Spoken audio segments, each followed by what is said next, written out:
ශ්‍රද්ධාවන්ත පින්වත්නි, භාග්‍යතුන් වහන්සේගේ ආශ්චර්යය අපට දැනෙන්නේ ඒ බුදුරජාණන් වහන්සේගේ ශ්‍රී සද්ධර්මයේ ඉගෙන ගන්නකොට.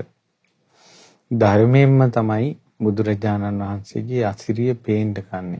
ඉතින් පින්වත්නි, අදත් බුදුරජාණන් වහන්සේ මේ ලෝක සත්වයාට පිහිටවන අසිරිය ගැන කියවෙන සුන්දර දේශනාවක් ඉගෙන ගන්නෙ. ඉතින් පින්වත්නි, ඊටමත් ලස්සන කාරණාවක් අද අපි ඉගෙන ගන්නෙ. දැන් මීට කලින් අපි දේශනාවක් ඉගෙන ගත්තා ජීවිතේ දියුණුව පිණිස පවතින කාරණා 38ක් තියෙනවා. ඒකට කියනවා මංගල කාරණා. සෑම බෞද්ධයෙක්ම ඒ වගේම බුදුරජාණන් වහන්සේගේ සෑම ශ්‍රාවකයෙක්ම ඒ වගේම ධර්මයේ ඉගෙන ගන්න කැමති සෑම කෙනෙක්ම මේ මංගල කාරණා කියවලා තියාගන්න ඕන. පොතක හරි සටහනක් ලියලා තියාගන්න. හරි උපකාරයි. ඒකට තමන්ගේ ජීවිතේ යහපතක් ඥාතින්ට සංග්‍රහයක් කළා කියන්නකො. ඥාතකානංච සංඝෝ ඒතම් මංගල මුත්තම. ඥාතින්ට සංග්‍රහ කිරීම මංගල කාරණාවක්. එතකොට ඥාතින්ට සංග්‍රහ කළා යා කවදාවත් පසුතැවෙන්නේ. අමුදරුවන්ට හොඳට කන්න බොන්න අඳින්න ගෙනත් දෙනවා. සමහර මිනිස්සු මට ඇහිලා තිනවා කියනවා උපන්දා ඉඳලා මුන්ට කඹුරා කන්න බොගුන්න ගෙනත් දෙනවා මොන කර්මයක්ද දන්නේ නැහැ කියලා ගෙනත් දෙන මිනිහාම ගරහනවා. අමුදරුවන්ට සැලකුම මංගල කාරණාව. ධර්මයේ දන්න කෙනා ධම සිහි කරනවා. ඊළඟට සුරාපානය නොකරනවා. සුරාපානය නොකිරීම මංගල කාරණාව. ඒතර තමන්ගේ තුල තියෙන ගුණම සිහි කර සතුටු වෙන්න පුළුවන්. ඊළඟට තමයි පිරිහෙන කාරණා 12ක් තියෙනවා. මංගල කාරණා 38ක් තියෙනවා. පිරිහෙන කාරණා 12ක් තියෙනවා. පිරිහෙන කාරණා 12 බෝම්බ වගේ තමයි. ඒ පිරිහෙන කාරණා ජීවිතයකට ආවට පස්සේ ජීවිතේ පුපුරා යනවා. දෙදරා යනවා. සකල වස්තුව විනාශ වී යනවා. ඉතින් ඒ නිසා ඒ මංගල සූත්‍රයේ පරාභව සූත්‍රය ඉගෙන ගන්න. වෙනසෙන හැටි නැගිටින හැටි ඉගෙන ගන්න. අද අපි එවැනි වූ දේවල් මේ ලෝකෙටම දේශනා කළේ භාග්‍යතුන් වහන්සේ විස්තර කරලා දුන්නේ. ඒ කරුණෙන් භාග්‍යතුන් වහන්සේ ආශ්චර්යයි. ඒ ධර්මයේ දේශනා කරනකොට අසංකීය ගණන් දිව්වරු මගපල් ලැබුවා. එපමණකිනුත් භාග්‍යතුන් වහන්සේ ආශ්චර්යයි. පින්වතුනි, බ්‍රාහ්මණ ශාස්ත්‍රීය වෛශ්‍ය ශූද්‍ර කියලා කුල 4කට ඒ කාලේ ඉන්දියාවේ මිනිස්සු ගෝත්‍ර කුල බෙදාගෙන තිබුණා. බමුණෝ තමයි මේ නස්පැත්තිය කළේ. එතකොට බ්‍රාහ්මණයෝ තමයි මේ කුල ભેදය කියන එක වැපුරුවේ. එතකොට සෑම ආගමකම සෑම ජාතියකම සෑම තැනකම කුල ભેදේ, ජාති ભેදේ කොහින් හරි ගන්නවා. කුල ભેදේ, ජාති ભેදයක් නැතුව ධර්මය අවබෝධ කරන්න පුළුවන්, ප්‍රඥාවන්තයන්ට ධර්මය අවබෝධ කරන්න පුළුවන් කියන මේ සොඳුරු සනාතන දහම දේශනා කළේ බුදුරජාණන් වහන්සේ පමණයි. ඒ නිසා මිනිසයන්ගේ ಜಾති කුල මල වශයෙන් උස් පහත්කම් බලන්නේ නැතුව යහපත සලසන්ට භාග්‍යතුන් වහන්සේ ගම් නියංගන් සිසාරා වැඩියා. බුදුරජාණන් වහන්සේ නොයේක් පාට වලින් එන පරවියෝ බුදුරජාණන් වහන්සේගේ සිරිපතුල ළඟ සුදු පාටට හැරෙනවා වගේ නොයේක් කුල ගෝත්‍ර වලින් පැවිදි වෙලා ශාක්‍ය පුත්‍ර ශ්‍රමණ කියන ගණයටයි වැටුනේ. එසා බුදුරජාණන් වහන්සේගේ ධර්මයේ කුල ભેදේ නැහැ. කුල ભેදේ කියන එකක් හදාගෙන තියෙනවා නම් ඒක පස්සේ හදාගත්ත අසත් ධර්මයක් මිසක් ධර්මයක් නෙවෙයි. ඒ කුල ભેදේ සලකන තැන තියෙන පිරිහීම කියලා පිරිහෙන මේ කරුණු ගැන තියෙන තැන තියෙනවා. එසා යම්කිසි මොකක හරි කුල ભેදේ සලකනවා නම් කුල ભેදේ ඉස්සරහට ගන්නවා නම් එතන පිරිහීමක් මිසක් දියුණුවක් නෑ. මේ බුද්ධ ශාසනය කියන්නේ දියුණුව කරා රැගෙන යන දහමක් නිසා කුල ભેදේ කියන එක සලකන්නේ. පැවිදි කරන්න උනත් කුල ભેදේ කියන එක සලකනවා නම් එතනම තියෙනවා එයාගේ අනාගත සම්පූර්ණ ජීවිතේ පිරිහීමක අඳුරු සේයාව තියෙනවා. ඉතින් මෙන්න මේ කුල ભેදය නිසා ඒ කාලේ වසලාය. ඒ කාලේ නෙවෙයි දැන් වුණත් මං ඇහැට දැකලා තියෙනවා. ලොකු සාන්නාසි ඉස්සර අපිට ඔක කියලා තියෙනවා. අපි උනාට අපිට ඒ අහනකොට පුදුම හිතුණා. නමුත් දැකලා තිබ්බේ නැහැ. නමුත් දඹදිව වන්දනාවේ ගිහිල්ලා අපි විවේකයෙන් ওই රජගහ නුවර යද්දී වර්තමානයේ තපෝදාරාමේ කියන භූමියට ඒ විහාරේ නෙවෙයි පාරේ අපි නැගගෙන යනකොට ඒකේ තියෙන උණු වතුර උල්පත්. තපෝදා නදිය කියන්නේ උණු වතුර එනපු නදියක් නේ. නදියක් නෙවෙයි අද එතන තියෙන්නේ උල්පතක්. ඒතකොට ඒ උල්පතේ පියවර පඩිපෙළ විදියට පියවර විදියට තමයි නාන්න තියෙන්නේ. උඩම තියෙනවා අපි ඉතින් ගියා අපිට ගැටලුවක් නැහැ. උඩටම ගියා උඩම හොඳට උල්පත් වලින් වතුර උනනවා. ඉතින් අපි එතෙන් වලින් අතපය කකුල හොදාගෙන ආවා. මමයි මේක දන්නේ නැහැ. ඒකේ වතුර ටික ඔක්කොම යනවා බටේකින් තවත් තැනකට. බලනකොට ඊළඟ තැන ඊළඟ කුලියයි නාන්නේ. ඉහෙලින්ම නාන්නේ බමුණෝ. ඔය විදිහට පියවර ලින් 3-4කින් ගලාගෙන එනවා වතුර කළු පාට. රිදි හොදපු, නාපු, කෙල ගහපු, මුත්‍රා කරපු. ඒ වතුර ටික ඔක්කොම දැන් නාද්දින් කෙල ගහනවා. ඒ ඔක්කොම හොදාගෙන එන වතුර ටික පහළටම එනවා. අනේ ඒකෙත් මිනිස්සු නානවා අඩු කුලියයි. ඒකෙත් මිනිස්සු රෙදි හොදනවා. බඩපපුව පිච්චෙනවා දකින්නකොට හීන කුලේ ඉපදීම. ඇයි හීන කුලේ උපදින්නේ? කර්මානුරූපව තමයි. ගරු කළ යුත්තන්ට ගරු නොකිරීම, පිදිය යුත්තන්ට නොපිදීම. ඒකයි කියන්නේ ඔය ස්තූප ළඟ ගෞරවයෙන් එන්න, සෑය ළඟ ගෞරවයෙන් එන්න, සංඝයාට ගරු කරන්න, වැඩිහිටියන්ට ගරු කරන්න, දෙමව්පියන්ට ගරු කරන්න කියලා කියන්නේ ඇයි? ගරු නැති ජීවිතයක උපදිනවා ආන්නර වගේ. ඒකෙන්ම පොඩි දරුවෝ නාවනවා, මිනිසු නානවා අපි දැක්කා. ඊට පස්සේ මේ වසල කුලේ ඉපදුනාට පස්සේ ඒ වසලේ අයට බ්‍රාහ්මණ ප්‍රධානින්ගේ ගම් වලින් වතුර ලිං වලින් වතුර බොන්න බෑ. නානතුරු පොළවල් වලින් නාන්න බෑ. රෙදි කෑල්ලක් දුන්නත් කෙල ගහලා බිම පාගලා දෙන්නේ. ඊට පස්සේ වසල කුලේ අය යනකොට මිනි ගෙඩියක් හොල්ලගෙන යන්න ඕන. ඒතර බ්‍රාහ්මණෝ බමුණෝ පාරෙන් මේ අයින් වෙනවා. ඒ අය මුනිච්ච නොවෙන්න.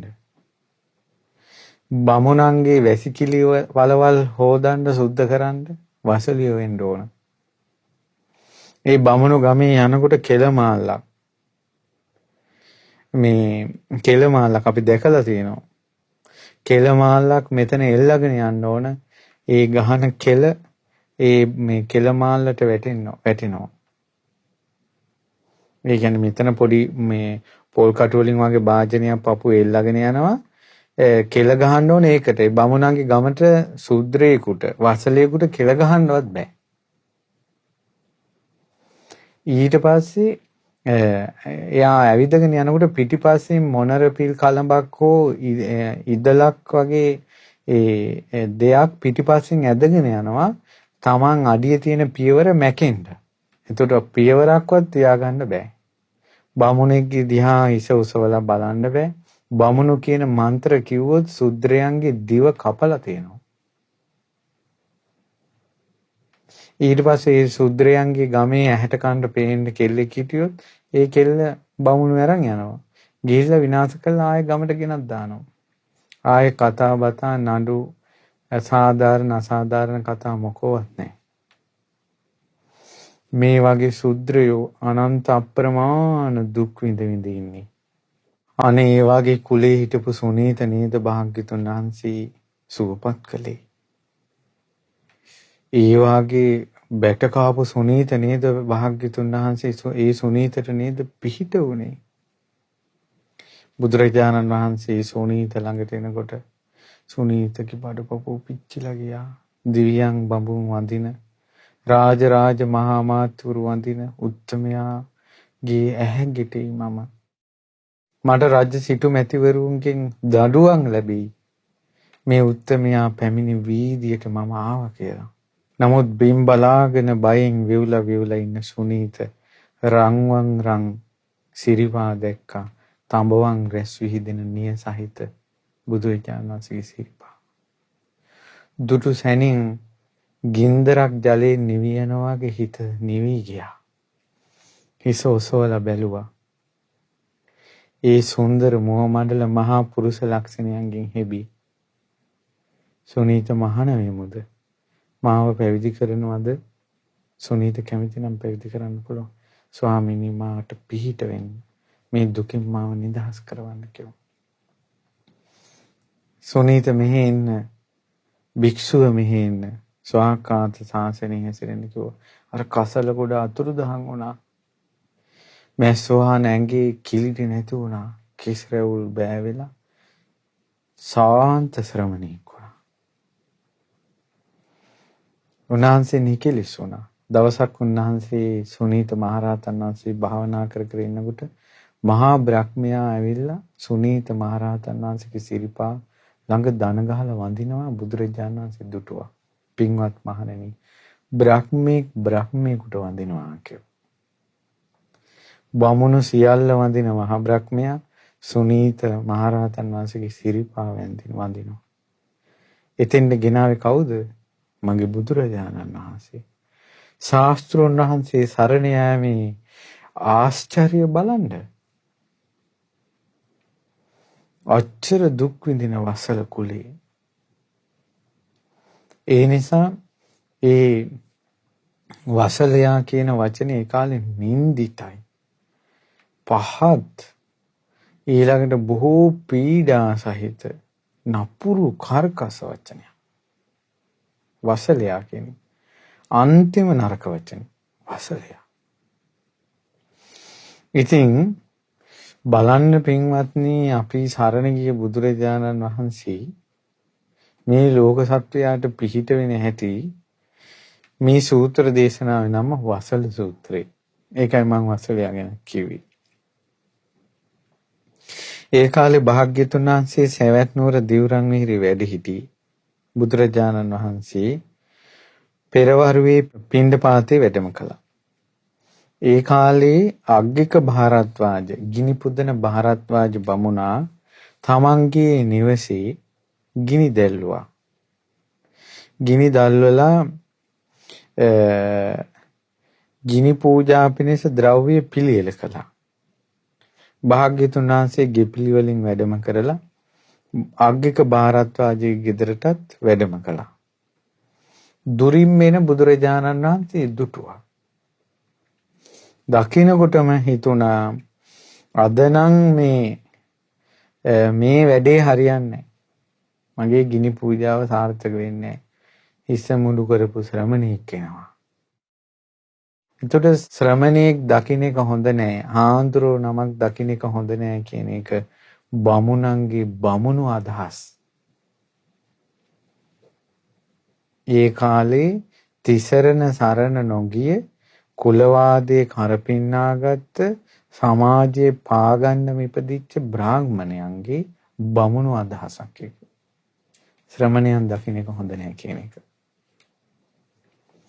ඊට පස්සේ ඒ බමුණා ඒ බ්‍රාහ්මණයා බුදුරජාණන් වහන්සේට මෙයාට හිතට ආපු කෝපෙට අර ශ්‍රමණේ දැක්කා කියන එකට වාදා ඒ අග්ගික භාරද්වාජ කියනවා තත්‍රේව මොණ්ඩක තිට්ඨාහි ඔහොම සිටු හිස මුඩු තැනැත්ත. තත්‍රේව සමනක ශ්‍රමණය ඔහොම හිටු. තත්‍රේව වසලක තිට්ඨාහි වසලය ඔතනම සිටිනු. එතකොට දෙවි බඹුන්ගෙන් නාග ලෝකේ පටන් අකනිටා බ්‍රහ්ම ලෝකේ දක්වා ඉතිවිසෝ භගවා අරහං සම්මා සම්බුද්ධ ආදී අනන්ත සම්බුදු ගුණයන්ගෙන් ස්තුති ප්‍රශංසා ලබන අද දක්වාම අනන්ත සම්බුදු ගුණයෙන් ස්තුති ප්‍රශංසා ලබන සම්මා සම්බුදුරජාණන් වහන්සේ මේ වාගේ බමුණෙක්ගෙන් වසලයා කියා ඇසිය යුතුද? ඇසිය යුතු නැහැ. ඒත් ඔවුන්ගේ වචන ඉවසමින් ඔවුන් ළඟට යන්නේ බුදුරජාණන් වහන්සේට තියෙන වමනාවකට නෙවෙයි, ඔවුන්ට අමාමා නිවන සලසන්ටයි. සරණ සීලය ලබා දෙන්නයි. ඔවුන් දුකින් මුදවන්ටයි. අනේක කාර්කස වචන ඉවසමින් ඔවුන්ට අමාමා නිවන ලබා දුන්නා.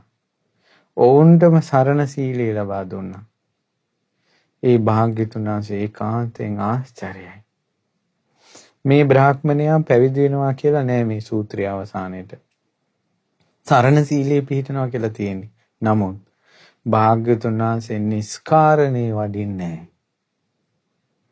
මේ මොහු කරා වැඩියා කියන්නේ මොහු නම් එතනින් පස්සේ ඊළඟ ජීවිතේ හෝ යම් මොහතක හෝ නොබෝ කාලෙකින් අරහත්ත්වයටපත් වෙනවා. ශාස්ත්‍රුන් වහන්සේ යම්කිසි කෙනෙකුට පිහිට වෙන්නේ වචනයක් කියන්නේ හේතුවක් ඇතුව. පාරේ වඩිමින් සිටියේදී පාරායිනේ හිටපු ඊරියක් දැකලා සිනහ පහල කළ භාග්‍යතුන් වහන්සේ දහම් කාරණා වදාලා ඒ ඊරිය ලංකාවේ ඉපදිලා අරහත්ත්වයටපත් වුණා.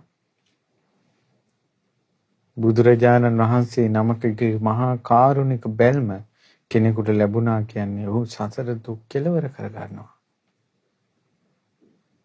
වැඩි ඕනේ මේ දේවදත්ත පවා බුදුරජාණන් වහන්සේගේ මහා කරුණාවේ දැස වැටුණ දේවදත්ත පවා කොච්චර සතුරුකම් කළත් ඒ බුදුරජාණන් වහන්සේ සරණ ගිය පින්බලෙන් අනාගතේ සට්ටීසර කියලා පසේ බුදු වෙනවා.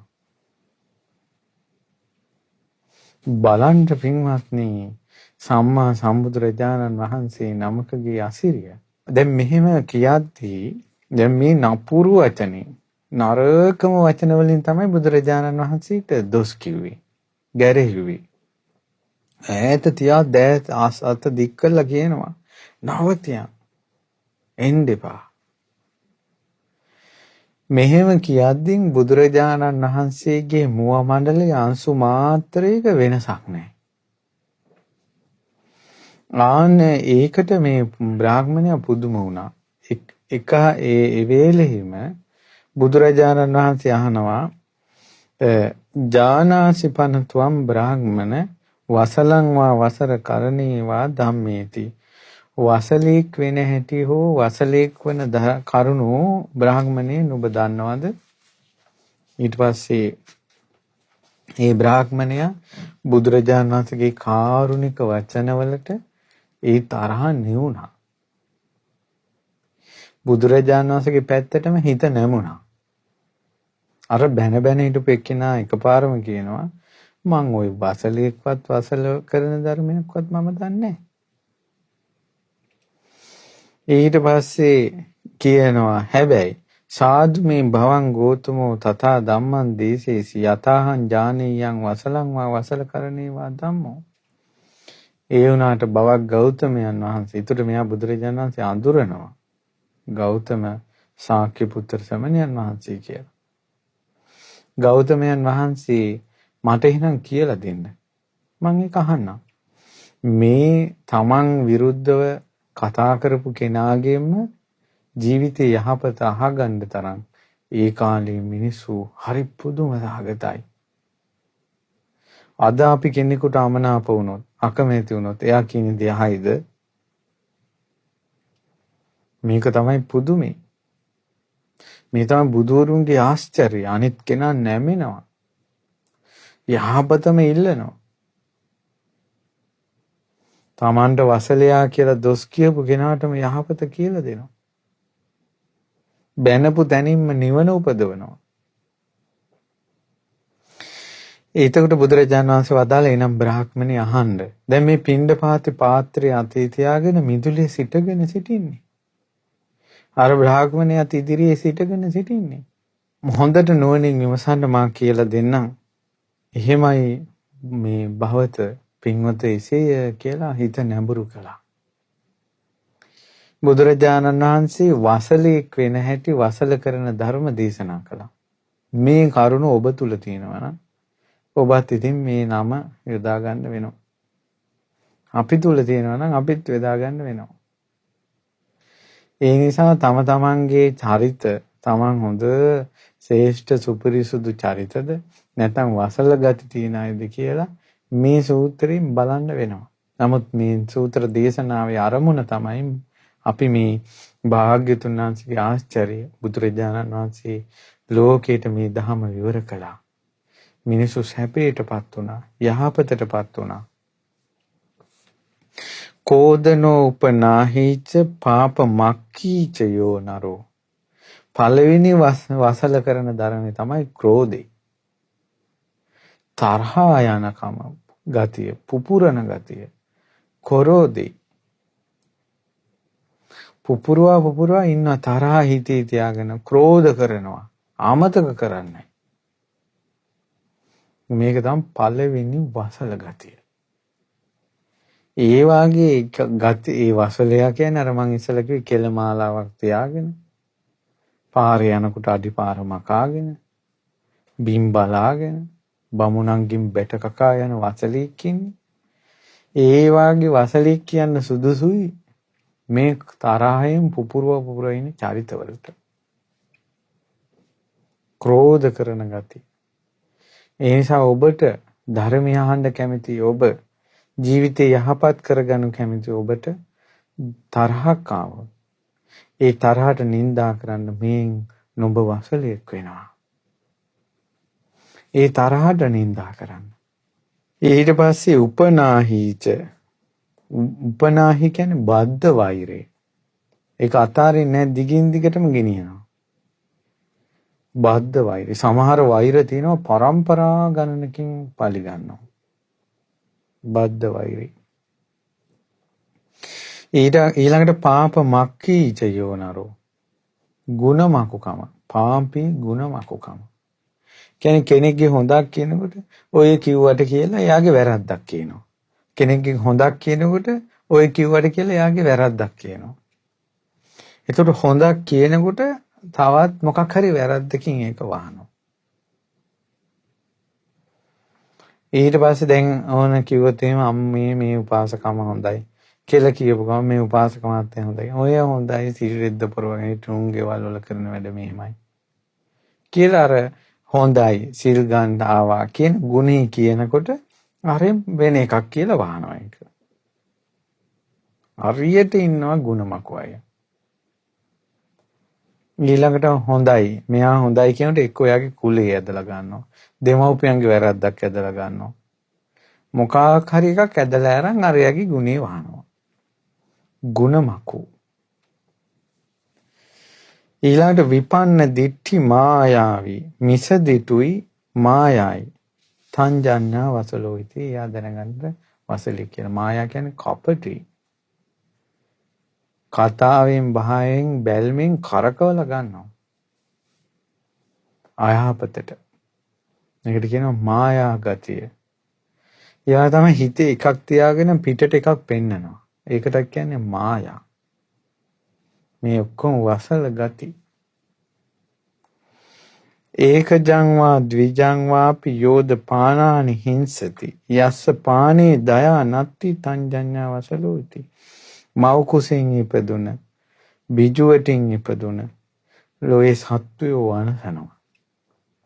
ප්‍රාණඝාතය, ගබ්සා කිරීම, සතුම් මැරීම මේ ඔක්කොම දයාවක් නැති මේ අය වසල ගති වලින් යුක්තයි. ප්‍රාණඝාතය. ඊළඟට පින්වතුනි යෝ හන්ති පරිරුන්දති ගාමානි නිගමානිච නිග්ගාහකෝ සමඤ්ඤාතෝ තංජඤ්ඤා වසලෝ ඉති. ගම් නියන් ගොදුරු කරගෙන ඒ කියන්නේ තමන්ගේ ඒරියා එකක් තියාගෙන පාතාලේ මේ ඒරියායි අපි තමයි රජකම් කරන්නේ කියලා සොරකම් කරනවා. ගම් නියංගම් පැහැර ගන්නවා. මිනිස්සු කියනවා ඔක මහා හොරෙක් කියලා. ආන්න ඒ හොරාට කියන්න සුදුසු වචනේ වසලයා. ගම් නියංගම් පැහැර ගන්න. ඊට පස්සේ ගාමේවා යදිවා අරඤ්ඤේවා යම් පරේසම් මම අයිතං. ගමේ හෝ වන අරණේ තියෙනවා නම් අයිතිකාරයෙක් ඉන්න දෙයක්. තෙය්‍යා අදින්නම් ආවේ. ඒ අයිතිකාරයෙක් ඉන්නදී හොරෙහිතින් ගන්නවා. හොරකම් කරනවා. ගමේ දේවල්, කැලේ දේවල් හොරකම් කරනවා. ආන්න ඒක වසලකම. යෝ හවේ ඉනමාදාය උජ්ජමානෝ පලායති නහිතේ ඉන මත්තත්තිං නහිතේ ඉන මත්තිති තං ජඤ්ඤා වසලෝති. මෙයා ණයක් ගන්නවා. මං දෙන්නම් කියලා ණයක් ගන්නවා. ඊට පස්සේ ඉල්ලනකොට ඒක දෙන්නේ නැහැ. මොන ණයක් වේද ගෙවිය යුතු තට. උඹට ගෙවන්න තියෙන ණයක් නෑ මට කියලා මෙයා පලා යනවා. වසලේ. ණය අරන් දෙන්නේ නැති කෙනා වසලේ. ඒක නිසානේ ආ කියන්නේ බාරහාරයක් වුණත් ඔප්පු කරපල්ලා කියලා. නැත්තම් බාරහාර කිරන්ට ගියේ එක යාගේ මිත්‍යා දෘෂ්ටිය වැඩුණා. ඊට පස්සේ ඒක ඔප්පු නොකර ඉන්නකොට වසලෙක් වුණා. ඒතර වසල ගති තියෙන කෙනාට අර දේවාල වල බලවේගයට නිකම්ම Taman ළඟට ගන්න පුළුවන්. ඇයි මොකක්ද එයා වසලෙක්නේ. පහත් ගති තියෙන කෙනෙක්නේ. අනිවාර්යෙන් දේවාලයකින් උපකාරයක් ගත්තොත් පඳුරු ගැට ගහලා උපකාරයක් ගත්තොත් ඒ අපි ඒ අයගේ දාස වෙනවා ණයකාරයෝ බවට පත් වෙනවා. ඇයි උපකාරයක් කරා. සමාජයේ කොච්චර ඉන්නවද සාමාන්‍ය මිනිස්සු අතර ණය අරන් දෙන්නේ නැතුව. ණය අරන් දෙන්නේ නැති කෙනා වසලේ. ඔබගෙන් කෙනෙක් ණයක් අරන් දෙන්නේ නැතුව ඉන්නවා නම් ඒ කෙනාගෙන වසලෙක් විදිහට දරාගෙන නිහඬව ඉන්න එකයි තියෙන්නේ. එතකොට මම දහංකාරණාව කිව්වේ තමන් දැනගන්න ඕන කොහොමද කටයුතු කරන්න කියලා. නමුත් යම් කෙනෙක් තමන් දිහා බලන්න තමන් ණයක් අරගෙන දෙන්නේ නැති කෙනෙක් නම් වසලේ. තමන්ට තවම මුදල් එකතු කරගන්න බැරි වුණා නම් ඉදිරියේ දෙන්න බලාපොරොත්තු වෙමින් ඉන්නවා නම් ඒක නෙමෙයි මේ කියන්නේ. මෙයා මග හරිනවා දෙන්නේ නැතුව ඉන්නවා. ඒකනේ අර මේ තාත්තා කෙනෙක් මැරිලා ගිහිල්ලා ණයක් අරගෙන ණය තියාගත්තා. මැරිලා ගියා. මැරිලා ගියාට පස්සේ ඒ ණය ගෙවන්න ඒ ගෙදරම ඉපදුනා ගවපට්ටි ගවයෙක් වෙලා. ලක්ෂ 10ක් අරන් තියෙනවා. ඊට පස්සේ කොහොම හරි මෙයාගේ පුතාට මොනවා හරි ක්‍රමයකින් දැනගන්න ලැබිලා තිනවා මෙයාගේ මැරිච්ච තාත්තා අසවල් ගෙදර ගවයෙක් වෙලා ඉපදිලා ඉන්නවා. මෙයා ඒ ගෙදරට යනකොට ගාලෙන් පැනගෙන ඇවිල්ලා කකුල ලෙව කාලා තිනවා ඒ වහුපැටිය.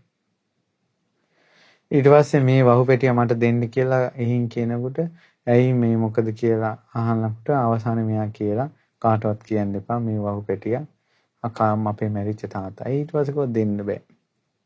ලක්ෂ 10ක් ණය අරන් තියෙනවා. ඊට පස්සේ මෙයාලා කොහමරි මේ පුතා වත්පොසක්කම් තියෙන කෙනෙක්. හෝ මොනවා හරි ක්‍රමයකින් මෙයා ලක්ෂ 10 මෙයාට චෙක් එකකින් හරි කොහමරි දුන්නා. දීලා මෙයාගේ වාහනේ අර වහුපෙටිය දාගෙන මේ ඇත්තටම අද කාලේ සිද්ධ වෙච්ච දෙයක්. ගෙදර ගෙනල්ලා වහුපෙටිය බීමට ගන්න බමුට වහුපෙටිය මැරිලා. එහෙනම් ඒ ගෙදර ඉපදුනේ මොකටද? ණය ගෙවන්න. ණය ගෙව්වා පුතා. මෙයා මැරුණා. දැන් ওই වස්සෙක් මැරිලා අපි කියමු ඉතින් හරි මෙයා විකුණලා හරි උපේන ධනේ රුපියල් 25000යි නම් අර මෙයා ඒ ගෙදරම මැරි වස්සෙක් වෙලාම උපදිනවා අර ලක්ෂ 10යි පිරෙනකම්. අපිට මේවා තේරෙන්නේ නැහැ හරියට විස්තර කරන්න තේරෙන්නේ නැහැ. ඔහොම ස්වභාවයක් තියෙනවා. අම්මෝ කාටවත් ණයක් නම් වෙන්න එපා. ඒ දැන් ওই ණයතුරුස් කියනේම හරියට ඇති වෙනවානේ මඟුල් තුලා ගනිද්දි. Tamanට උහුලන්න බැරි විදිහට වියදම් කරන්න යද්දී ණය වෙන්නේ. කොච්චර දුකක් විඳින්න තියෙනවද? තැටිය හැටියට රොටිය දා ගන්න ඕන. නැත්තම් වැඩි ටික පිච්චෙනවා. Tamanට පුළුවන් විදිහට යමක් කරන්න ඕන. ලෝකේ රටේ ලෝකේ බලලා මහා ලොකුවට සැලසුම් කරගත්තට පස්සේ සකල සම්පතත් විනාශ වෙලා රටේ ලෝකෙට ණය වෙලා ඇඳගෙන ඉන්න රෙද්ද පවා විකුණන්න සිද්ධ වෙනවා. අවසානයේ ඔය ලොකුවට සමහර අය මගුල් තුලා ගන්න ගිහිල්ලා ඇඳ ගන්න ඇඳුමත් ණයට ගන්නෙ. අවුරුදු ගණන් ණය ගෙවනවා. ඉතින් ඒ නිසා මේ තමන් නුවණ කියන එක කිපින්වතුනි බලෙන් දෙන්න බෑ. තමන්ට කල්පනා කරන්න පුළුවන් හැකියාවක් තියෙන්න ඕන. ඊට පස්සේ දැන් මේ කියන්නේ ගේ ණය තුරුස් ගැනීම. ඒ ණය තුරුස් අරන් ණය ගෙවන්නේ. එතකොට යා වසලේ. ඊළඟට මහා මඟක යන පිරිස නසමින් ගෙන යන බඩු අරගෙන සුළු දෙයක් හෝ බැහැර ගන්නවා පාරේ යන අයගේ. වසලි ඒ කාලේ හරියට සිද්ධ වෙලා තියෙනවනේ. දැන් චත්තමහානවක එහෙම මරන්නේ පැහැර ගන්නනේ.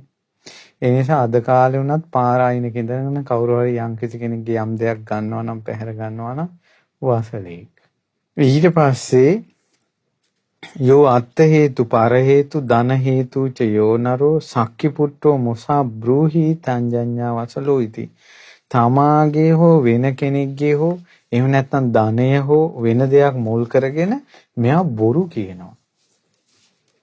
තමාව රැකගන්න නැත්නම් අනිත් අය රැකගන්න එක්ක ධනයක් රැකගන්න මොකක් හරි බොරුවක් කියනවා. ඒ බොරුව කිව්වට පස්සේ ඒ බොරු කීමත් වසල ගතියක් කියනවා. ඕකට මට මතකයි මේ ප්‍රේතවත්වක් තියෙනවා. ඊටමත් එක ගමක හිටපු එක ගමක මිනිස්සු ටිකක් නිතර ආරාමයකට යනවා. සිල් ගන්නවා. ওই ගමන ලැහැත්ති කරන්නේ ඒ පිරිමි ටික ප්‍රධාන උපාසකතුමා ගෙන්නන යනවා. ඒ උපාසකතුමාගේ බිරිඳ තමයි ගමේ ඉන්න අනික් කාන්තාව ටික ගෙයන්නේ. මෙයා පෙරටු වෙලා තමයි දැන් ආරාමෙට යන්නේ. ඔහොම යන එනකොට මේ ප්‍රධාන ඒ කණ්ඩායම මෙහෙවන උපාසිකාව ඔය මහා මගේ යන පිරිමියෙක් ගැන බැල්මක් ඇති වෙලා ඇල්මක් ඇති වෙලා වරදී බැඳුණා.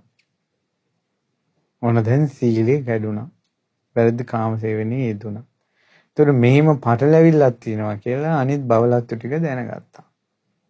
නමුත් මෙයා තමයි නඩේ ගුරා. පස්සේ කොහොම හරි ප්‍රධාන උපාසකතුමාට ආරංචියක් ආවා. සුදුරිද්ද පුරවගෙන හිටියට මෙහෙම වැඩක් වෙනවා මෙන්න මෙහෙමයි කියලා. ඊට පස්සේ දවසක් ආරාමයට යන්න කට්ටිය ඔක්කොම එකතු වෙච්ච වෙලාවක අර උපාසකතුමා බිරිඳගෙන් ඇහුවා උඹ මෙහෙම වැඩක් කරනවද? අප්පෝ නෑ කිව්වා. දැක්කද තමාව රැක ගන්න. ඊට පස්සේ මොකද උනේ අර මේ අනිත් අයගෙන් ඇහුවා උඹලා දැන් මේකිට එක්කමයි යන්නේ. ඉතින් ඒ නිසා නුඹලා දන්නවද මෙහෙම එකක්? ඒතර මෙයාලා දන්නවා මේ පළකිලව්වක් තියෙනවා කියලා. මෙයාලා කිව්වා නෑ. අපි දන්නේ නෑ. එයාලා බොරුවක් කිව්වා අනිත් අය රකින්න. ඊට පස්සේ උච්චරයි. ඉතින් එයා විශ්වාස කළා අරයත් මේ ඒ ගෑනු කෙනා බය වුණා. එදායින් පස්සේ ආයෙ වැරද්දක් කළේ නෑ. පාඩුවේ ආයෙත් පින්දහම් කරගෙන හිටියා. නමුත් හිතට හැම වෙලාවෙම වද දුන්නා තමන්ගේ ස්වාමියාට ඒ අහද්දි කියපු බොරුව ගැන. කාය විඳින මරණින් මත්තේ මෙයාලා ගොඩක් පින් කරපු අයනේ. ඉපදුනා හිමාලයේ ගඟක් අයිනේ විමාන ප්‍රේතියක් වෙලා. කියන්නේ දිව්‍ය සැප තියෙනවා විමාන ප්‍රේතියක්. හැබැයි එක පිරිමි පුලුටක් නැහැ.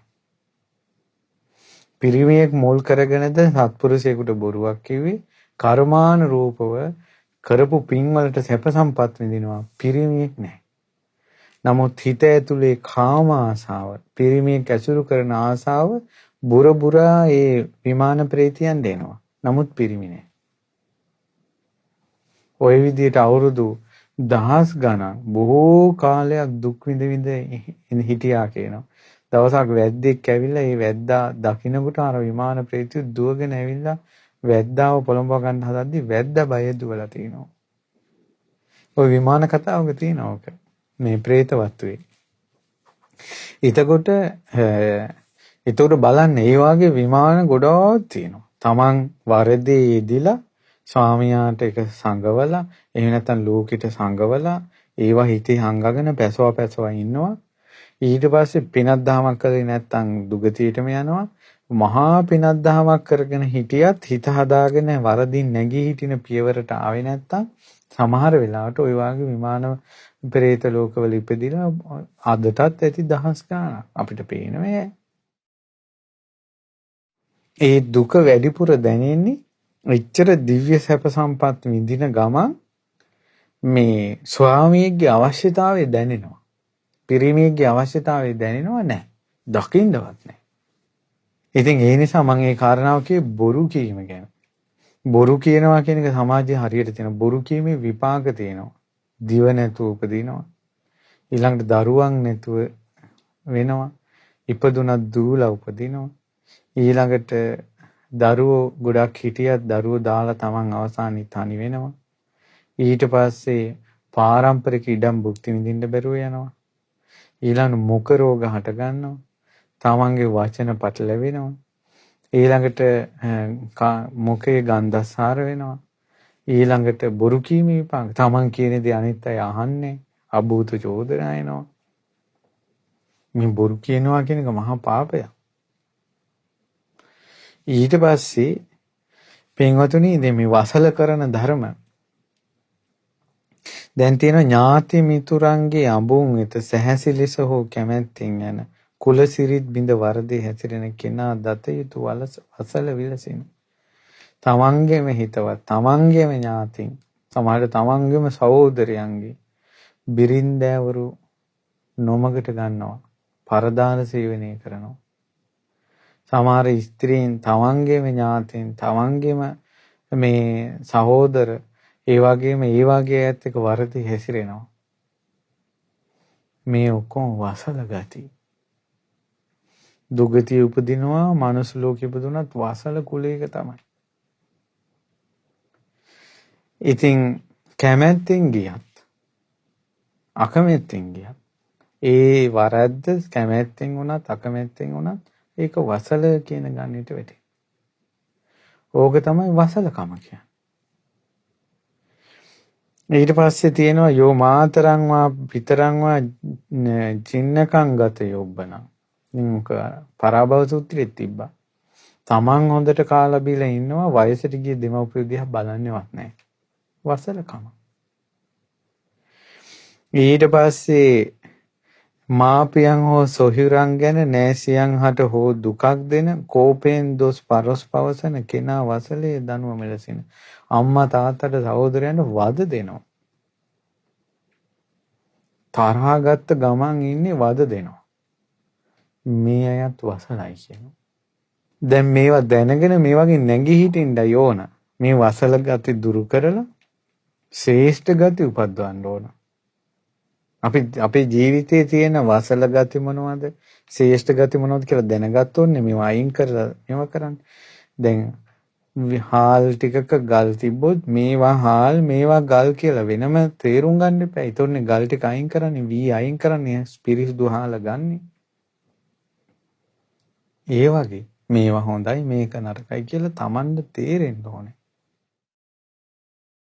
ඊට පස්සේ තියෙනවා අසන විට යෝ අත්තම් පුච්චිතෝ සන්තෝ තියෙනවා ඔන්න අර්ථයක් අහන අවස්ථා තියෙනවා මට මේකට කියලා දෙන්න හොඳ අදහසක් උපදේශක් ගන්න කතා කරනවා අනත්ථ මනුසාසතියට අනුශාසනා කරන්නේ එයා විනාශ වෙන විදිහට යහපතක් අහනකොට අයහපතක් කියලා දෙනවා දැන් ওই ටියුෂන් පන්ති වලට ළමයි යන්නේ යහපතට හොයාගෙනනේ දියුණුව හොයාගෙනනේ ඒ ළමයිට කාම හැඟීම් දීලා අවිස්සෙන හැඟීම් දීලා ඒ ළමයිගේ හිත කුරුවල් කරන සමහර ටියුෂන් ගුරුවරු ඉන්නවා වසලයි ඒ යහපත හොයාගෙන ආපු අයට යහපත දෙන්න ඕන අයහපත දුන්න ගමන් වසලයි ඊට පස්සේ තියෙනවා පටිච්චන්නේන මන්තේති තං ජඤ්ඤා වසලෝති කතා කරනකොට වහ කතා කරන්නේ ඒ යමක් පිරිසිදුව විස්තර වශයෙන් කියන්නේ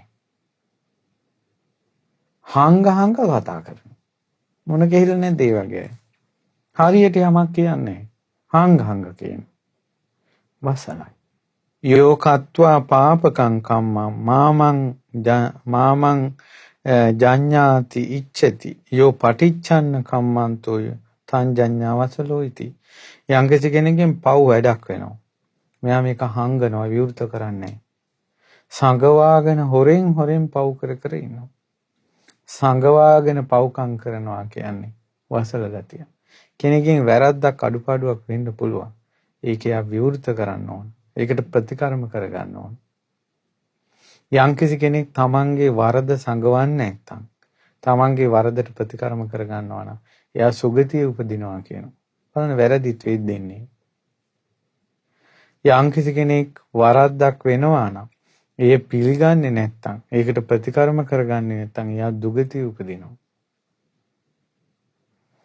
එතකොට දුගතිය උපදින්නේ වැරද්ද මුල් කරගෙන නෙමෙයි. සංගෝපේකයි විවෘත නොවීම, පිළිගන්නේ නැති එක, ප්‍රතිකර්ම නොකරගන්න එක.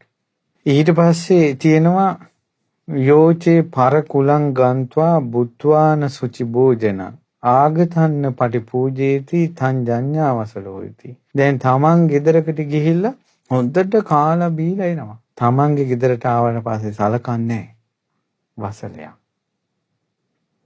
පිටට ගිහිල්ලා හොඳට කාලා බීලා එනවා. සැප පහසුකම් භුක්ති විඳලා එනවා. තමන්ගේ තැනට ආවට පස්සේ සලකන්නේ. ওই විදිහට අනේපිඩු සිටුතුමාටත් වෙලා තියෙනවා. අනේපිඩු සිටුතුමාගේ ගෙදර ඇවිල්ලා එක සිටුවරයෙක් හොඳට කාලා බීලා මේ හොඳට සැපසේ ඉඳලා තියෙනවා. ඊට පස්සේ දවසක් අනේපිඩු සිටුතුමාගේ පිරිස ඒ ගමට යනකොට උඹලා අඳුරන්නේ නැහැ කියලා හරි දුකටපත් කරලා තියෙනවා. වසලකම. ඊට පස්සේ ඔය වගේ ඉතින් බලන්න තරුණ ළමයිගේ, ඉස්කෝලේ ළමයිගේ, වැඩිහිටි අයගේ, ගම්වල, නගරේ, රැකියා ස්ථානවල තමන් අනිත් අයගේ දේ භුක්ති විඳලා එනවා. තමන් ළඟට ආවට පස්සේ යට සලකන්නේ. ඒකට කියනවා වසල ගතිය.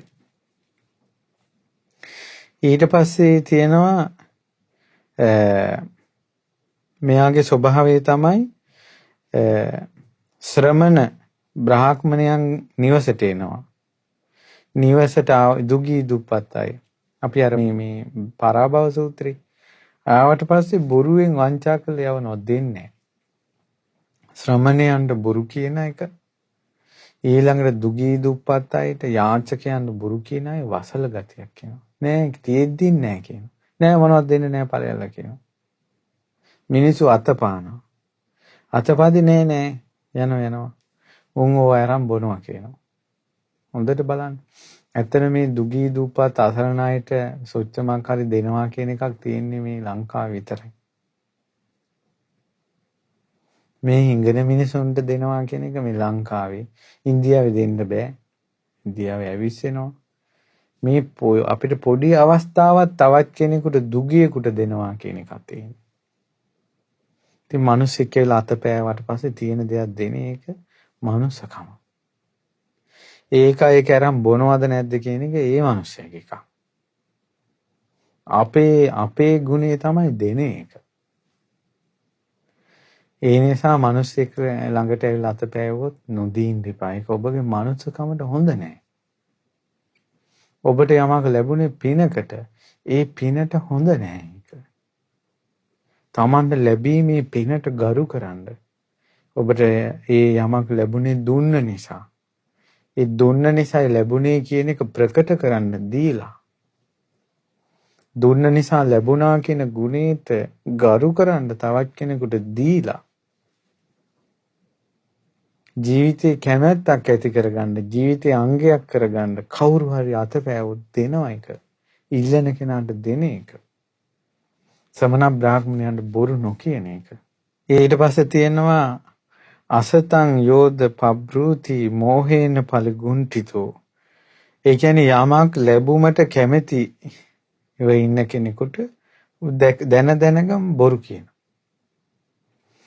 ඊට පස්සේ මිත්‍යා දෘෂ්ටික වෙලා වාසය කරනවා. මිත්‍යා දෘෂ්ටියෙන් වාසය කිරීමත්, ඉල්ලන කෙනාට නොදීන් දීමත් වසල ගතිය. ඊළඟට තමන් ගැන ඉහළින් හිතලා අනිත් අය හෙලා කතා කරනවා. ඒකත් වසල ගතිය. ඊළඟට හරි මාන්නෙන් ඉන්නවා. හීන ගති වලින් යුතුව මාන්නෙන් ඉන්නවා. ඒකත් වසලකම. දැන් මේවා අර බ්‍රාහ්මණයාට කියනකොට මේ වසල ගති ඔක්කොම වැඩිපුර තියෙන්නේ බමුණු තුල කියලා හිතෙනවා. ඒසොට බමුණන්ට ඇති බමුණුකමකුත් නැහැ කියලා හිතෙනවා. ඊට පස්සේ රෝසකෝ කදරියෝ ක්‍රෝධ කිරීම, මසුරුකම, පාපී ඉච්ඡාව, ඊළඟට ඉරිසියාව, කපටිකම, ලැජ්ජා නැතිකම, පවට බය නැතිකම, මේ ඔක්කොම වසල ගති. යෝ බුද්ධං පරිභාසති අතවා තස්ස ශාවකම් බුදුරජාණන් වහන්සේට ගරහනවා. ශ්‍රාවකයන්ට ගරහනවා. මේ නින්දා කරනවා මේ ඔක්කොම වසල ගති. ඊළඟට යෝවේ අනහරහා සන්තෝ අරහම් පටිජානති. තමන් රහත් නොවි රහත් කියලා කියනවා. ඔය දැන් ඉන්නේ YouTube රහතන් වහන්සේලා. රහත් නොවි තමන් රහත් කියලා කියනවා. මෙයා තමයි කියනවා වසලයෝ අතර වසලයෝ. හොරු අතර මහාම සොරා තමයි තමන් රහත් නොවි රහත් වුණා කියලා කියන එක. යමෙක් සිත කෙලෙසුම් පුරෝගෙන රහත් බව රඟපා සිටිනම් බඹුන් සහිත ලෝම රවටන මහා සොරෙක් වේ නිතියන මේ දත යුත්තේ සොඳින අදම වසල දෙයක් විලස වසලයන්ගෙත් වසලේ කියන ලදී මා මෙසේ ඔබහට දත යුතුය වසලයා මෙලෙසට මේ විදිහට වසලයා ගැන දැනගන්න කියනවා. බුදුරජාණන් වහන්සේ බුද්ධ කාලයේත් වදාලා තමන් රහත් නොවි මං රහත් වුණා කියලා කියාගෙන යන අය ඉන්නවා. එහෙනම් අද කාලේ කවර කතාවද? ඒ අය ගැන දැනගන්න කියනවා අදම වසල ගතියක් විදිහට ඒක. බුදුරජාණන් වහන්සේ වදාලා නජ්ජා වසලෝ හෝති නජච්ඡා හෝති බ්‍රාහ්මනෝ කම්මනා වසලෝ හෝති කම්මනා හෝති බ්‍රාහ්මනෝ. උපතින් වසලෙක් වෙන්නෙත් නැහැ බ්‍රාහ්මණෙක් වෙන්නේ නැහැ. ක්‍රියාවෙන් තමයි තමන් වසලෙද්ද බ්‍රාහ්මණෙද්ද කියන එක තියෙන්නේ. කියනවා උපමාවක් කියන්නම් කියනවා. චණ්ඩාල පුත්තෝ සෝපාකෝ මාතංගෝ ඉති විස්තුතෝ. චණ්ඩාල කුලේ ඉපදුනා මාතාංග කියලා සෝපාග කියලා කියන්නේ ඒ පරම්පරාවේ මුල් අය බලුමස් කාලා තමයි ජීවත් වෙලා තියෙන්නේ වසල කුලේ. ඒ කුලෙට කියන සෝපාක කියලා. ඒ කුලේ ඉපදුනා මහා බෝධිසත්වයෝ මාතංග කියලා. මේ මාතංග ඇත්තන මාතංග ජාතකේ හරි ලස්සන ජාතක කතාවක්. ඒක දැන් කියන්න වෙලාව නෙවෙයි. මේ හෝරාව ඇතුළත කියවන්න අමාරුයි. එතකොට මේ මාතංග කියන ඒ වසල කුලේ උපන් මානවකයා පසු කාලේ ගොඩාක් බණ භාවනා කරලා ඊරිසිවරෙක් වුණා. සඳ මණ්ඩල පලාගෙන මහා බ්‍රහ්ම වේශයෙන් පැමිණලා තිනවා. මහා 이르දි ප්‍රාතිහාර්ය පාලා තිනවා. ඒ මාතංග ඍෂිතුමාට වඳින්න රාජ මහා මාත්‍ය සිටු මැතිවරු උපස්ථානෙට ඇවිල්ලා තිනවා. ජම්බුද්දීපේ ඒ කාලේ හිටපු සියලු දෙනා බොහෝ මැති ඇමතිවරු ශ්‍රේෂ්ඨ ප්‍රභූවරු බ්‍රාහ්මණය උපස්ථාන කළා කියනවා මාතංග කියන වසල කුලේ උපන් ඍෂිතුමාට. ඒ මාතංග ඍෂිතුමා දෙව්ලෝ යන යානයට නැගී කය බිඳලා මරණින් මත්තේ බ්‍රහ්ම ලෝකේ ඉපදුනා කියන්නේ. කාමරාගං විරාජිත්වා බ්‍රහ්ම ලෝකූපගෝ අහු. ඉතින් බලන්න ඉපදුනේ වසල කුලේ. මහා බ්‍රහ්මයාගේ ලෝකෙට ගිහින්. දැන් බමුණෝ වැඳ වැඳ ඉන්න මහා බ්‍රහ්මයා ගාවට ගිහී වසල කුලේ ඉපදිලා. නනං ජාති නිවාරේසි බ්‍රහ්ම ලෝකූපපත්තියා. ඉතින් වසල කුලේ ඉපදිච්ච එක බ්‍රහ්ම ලෝකේ යන්නේකට හරස්ුන්නේ නෑනේ. අධ්‍යායක කුලේ ජාතා බ්‍රාහ්මනා මන්ත බන්දුෝ. ඒ නිසා වේද මතුරන බමුණන්ට ඕක කියන්න ඕන එකක්. මේ බමුණු අතරත් ඉන්නවා පව්කම් කරන අය. කිසි වගක් විභාගයක් නැතුව Tamanට පව එන්නේ නැහැ කියලා හිතලා පව්කම් කරන අය බමුණු අතර ඉන්නවා. ඊට පස්සේ නැතේ ಜಾති නිවාරේති දුග්ගච්ඡා ගරහායවා. ඒ නිසා අර වසල කුලේ ඉපදුන මාතංග ඍෂිතුමාට බ්‍රහ්ම ලෝකේ යන්න කුලේ බාධාවක් වුණේ වගේ පව් කරන බමුණන්ට අපාය යන්න බමුණු කුලේ බාධාවක් වෙන්නේ. පින්වතුනි දෙව්ලොව හෝ සුගතියේ හෝ දුගතියේ යන්න මහානකම බාධාවක් වෙන්නේ. තනතුර බාධාවක් වෙන්නේ. මිල මුදල් බාධාවක් වෙන්නේ. යාන වාහන බාධා සුගතියේ හෝ දුගතියේ ඉපදෙන්න මේ භෞතික වස්තු අරහට හිටින්නේ. තමන්ගේ කුලේ වංශේ ගෝත්‍රේ නම්බු නාම ප්‍රසිද්ධිය අප්‍රසිද්ධිය මොකක් වුණත් සුගති දුගති යාමේදී හරස් වෙන්නේ. පව් කළොත් මොන වංශේ මොන විදියට ඉපදිලා හිටියත් දුගති යනවා. පින් කළත් සමාජයේම ගැරහුවත් එයා සුගති යන්නේ වළක්වන්න බෑ. ඉතින් ඒ නිසා බුදුරජාණන් වහන්සේ වදාලා නජච්ඡා වසලෝ හෝති නජච්ඡා හෝති බ්‍රාහ්මනෝ බමුණෙක් වෙන්නේ නැහැ වසලෙක් වෙන්නේ නැහැ උපතින් කම්මනා වසලෝ හෝති කම්මනා හෝති බ්‍රාහ්මනෝ. මේ විස්තරය කියනකොට අග්ගික බහරද්වාජ දන ගැහුවා. බුදුරජාණන් වහන්සේගේ සිරිපා කමල ළඟ දන ගහලා වැඳලා කියනවා ස්වාමීනි සුන්දරයි සුන්දරයි. යටට හැරිවිච්ච දෙයක් උඩට හැරිවෝ වගේ. වහලා තිබ්බ දෙයක් ඇරලා පෙන්නවා වගේ. ශාස්ත්‍රුන් වහන්සේ මාහට ජීවිතය ගැන කියලා දුන්නා. අනේක ප්‍රකාරයෙන් මම බුදුරජාණන් වහන්සේ සරණ යනවා. ශ්‍රී සද්ධර්මයේ සරණ යනවා. ආර්ය මහා සංඝරත්නයේ සරණ යනවා. දිවිහිමියෙන් තෙරුවන් සරණ ගිය උපාසකෙක් විදිහට දරා ගන්න කියලා තෙරුවන් සරණ ගියා. ඒකටයි වාග්යතුන් වහන්සේ පාත්‍රයට ලැබුණ දන් ටික නොවලඳා ඒ අතේ තියාගෙන සිටගෙන ඉඳින් Tamanටම වසලයා කියලා බයින කෙනාට සරණ සීලය දුන්නා. අමා නිවනේ දොරටුව විවෘත කරලා දුන්නා. භාග්‍යතුන් වහන්සේ ආශ්චර්යයි. ඒ නිසා අද කාලේ උනා සමහර අයගෙන් තුනුරුවන්ට අගෞරවකම් වෙලා තියෙනවා. බුදුරජාන් වහන්සේ සමාව දෙන්න සූදානම්. සමාව දෙන අය අතර මහා මුනිවරයා ඊ භාග්‍යවත් අරහත් සම්මා සම්බුදුරජාණන් වහන්සේ. ඒ නිසා තුනුරුවන්ට අගෞරවයක් දෝෂයක් වෙලා තියෙනවා නම් තුනුරුවන්ගෙන් සමාව අරගෙන ජීවිතය අලතුරින් ගොඩනගාගෙන වසල ගති දුරු කරමින් ශ්‍රේෂ්ඨ ගති ඇති කරගනිමින් මේ බුද්ධ ශාසනය පිහිට ගන්න ඔබට වාසනාව ලැබේවා.